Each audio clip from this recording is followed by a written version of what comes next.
प्यारे दोस्तों, बहुत बहुत स्वागत है आपका हमारे इस लेक्चर प्रोग्राम में। तो सबसे पहले आज के हम इस सीरीज में जानने वाले हैं एम्पीयर परपथ का नियम। क्या कहता है एम्पीयर परपथ का नियम, आइए जानते हैं। देखिए, एम्पीयर परपथ का नियम ये कहता है कि किसी बंद वक्र के प्रतः चुंबकीय क्षेत्र की तीव्रता का रेखीय समाकलन। अब ऑस्टेन ने ये बताया था कि किसी चालक में अगर करंट को हम फ्लो करते हैं तो उसके चारों तरफ एक चुंबकीय क्षेत्र उत्पन्न हो जाता है।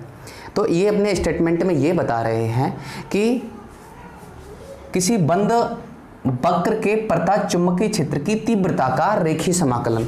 अब ये चारों तरफ जो चुंबकीय क्षेत्र की तीव्रता होगी, जो चुंबकीय क्षेत्र होगा चारों तरफ, उसका रेखीय समाकलन कर लीजिए। किसका? चारों तरफ की चुंबकीय क्षेत्र की तीव्रता का। अब उन्होंने कहा कि ये जो बराबर होता है, जो इसका अगर हम रेखीय समाकलन कर देते हैं चुंबकीय क्षेत्र की तीव्रता का, ये बराबर होता है किसके? उस बंद वक्र आकृति में गुजरने वाली कुल धारा का म्यू नॉट गुना होता है। क्या? चुंबकीय क्षेत्र। ये जो चुंबकीय क्षेत्र का आपने रेखीय समाकलन किया था, ये इसमें बहने वाली कुल धारा का म्यू नॉट गुना होता है। यानी कि जो चुंबकीय क्षेत्र का आपने रेखीय समाकलन कर लिया, ये रेखीय समाकलन कर लिया आपने, ये किसके बराबर होगा? इससे निकलने वाली कुल धारा का म्यू नॉट गुना होगा। समझ में आया ना? अब देखिएगा, इसका सिद्धांत समझते हैं कि इन्होंने इसको कैसे प्रतिपादित किया।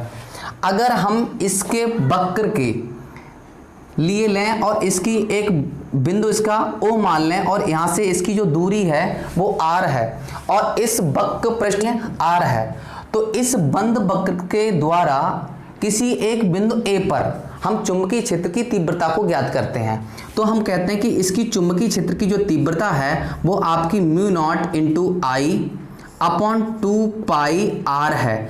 अब आप कहेंगे सर ये 2 पाई आर कहाँ से आया?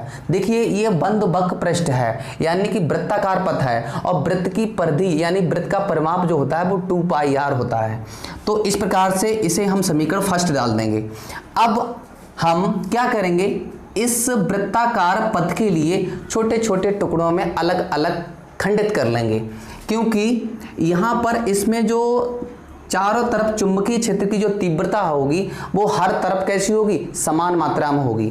तो हम किसी एक खंड पर क्या करेंगे, किसी एक खंड पर, जैसे कि यहाँ पर ये वाला खंड कर लिया मैंने, इसके अलग अलग खंडों में इसको विभाजित कर लिया। अब इसका हर एक खंड कितना? DL है, यानी DL का मतलब अल्पांश दूरी है। अब हम एक अल्पांश दूरी का क्या करेंगे? समाकलन करेंगे, जैसा कि परपथ के नियम ने उन्होंने बोला है।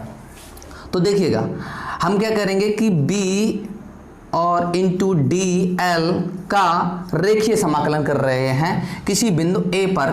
तब उस कंडीशन में अगर हम इस डॉट प्रोडक्ट के लिए हटाएंगे तो आपके लिए ये वैल्यू आ जाएगी कितनी? BDL cos theta. अब यहाँ पर हम थीटा का मान कितना लगाएंगे? देखिएगा, यहाँ से जो DL है और चुंबकीय क्षेत्र की जो तीव्रता है, DL और चुंबकीय क्षेत्र की तीव्रता जो है उसका एक ही डायरेक्शन में है, यानी कि इसके जो घटक हैं ये दोनों वो एक ही दिशा में हैं। इस कंडीशन में थीटा का मान 0 अंश होगा। तो हम यहाँ पर क्या करेंगे, इसका मान लगा देंगे BDL cos 0 अंश, और cos 0 का मान कितना होता है? 1 होता है। तो इस प्रकार से इसकी वैल्यू कितनी आ जाएगी? B into BDL। अब देखिएगा, अगर हम B के लिए बाहर निकाल लें और DL का करते हैं समाकलन, तो DL की वैल्यू का कितना आ जाएगा समाकलन? तो आप कहेंगे कि इसका निकल के आएगा B और इंटू 2 पाई R। अब ये निकाला किसके बराबर था आपने? ये निकाला था आपने B और डॉट DL का रेखीय समाकलन के बराबर। ये आपने यहाँ पर इतना निकाला था। अब देखिएगा, आपने पहले चुंबकीय क्षेत्र के किसी एक बिंदु A पर चुंबकीय क्षेत्र की तीव्रता कितनी निकाली थी? Mu not I upon 2 pi R. ये आपका B बराबर था। तो हम क्या करेंगे, समीकरण 1 से यहाँ पर B का मान रख देंगे। तो समीकरण 1 से B का मान रखने पर, रख दो भाई B का मान, तो आपकी वैल्यू आ जाएगी B और DL बराबर कितना?